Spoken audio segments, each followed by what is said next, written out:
Hello everyone, আসসালামু আলাইকুম। আজকে আমি আপনাদের দেখাবো সহজে কিভাবে আলু দিয়ে ডিম ভুনা করতে হয়।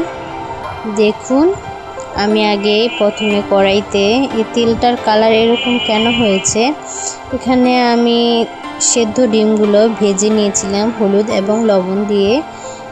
একটা কড়াইতে আমি তেল দিয়ে এখানে দিয়ে দিলাম পেঁয়াজ আধা কাপের মতো আর দুটো তেজপাতা দিয়ে পেঁয়াজটাকে গোল্ডেন হওয়া পর্যন্ত ভাজতে হবে। আগে থেকে ডিমটা ভেজে রেখেছিলাম, সেটাই আপনাদের সাথে শেয়ার করলাম।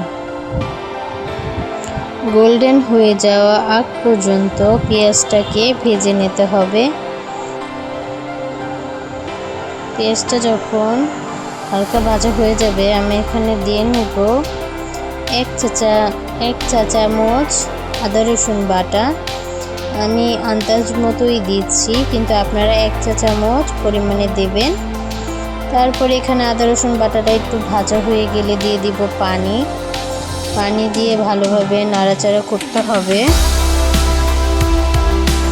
ভালোভাবে নাড়াচাড়া হয়ে গেলে একে একে দিয়ে দেবো আমি 1 চা চামচ পরিমাণে হলুদের গুঁড়ো।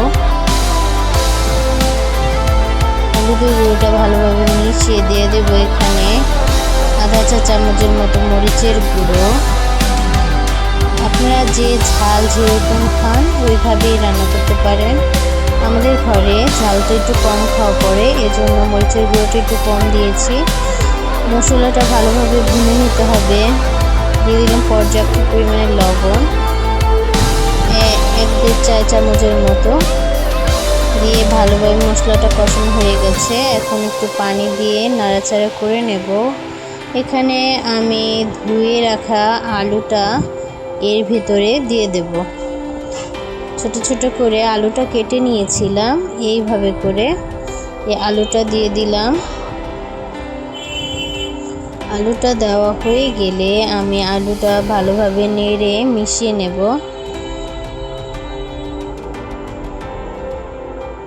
ভালোভাবে নেড়ে মিশানো হয়ে গেলে আমি এই আলুর মধ্যে দিয়ে দেব ডিমগুলো দিয়ে ভালোভাবে আলুটা আর ডিমটা কষাতে হবে। আমি ভালোভাবে আলুটা আর ডিমটাকে কষিয়ে নিচ্ছি। আলুটা আর ডিমটা ভালোভাবে কষানো হয়ে গেলে এখানে দিয়ে দেব পরিমাণ মতো পানি। ঝোলটা আমি দিয়ে দিলাম। ঝোলটা দিয়ে ভালোভাবে নেড়ে ঢাকনা দিয়ে ঢেকে দেব ডিমের এই তরকারিটা।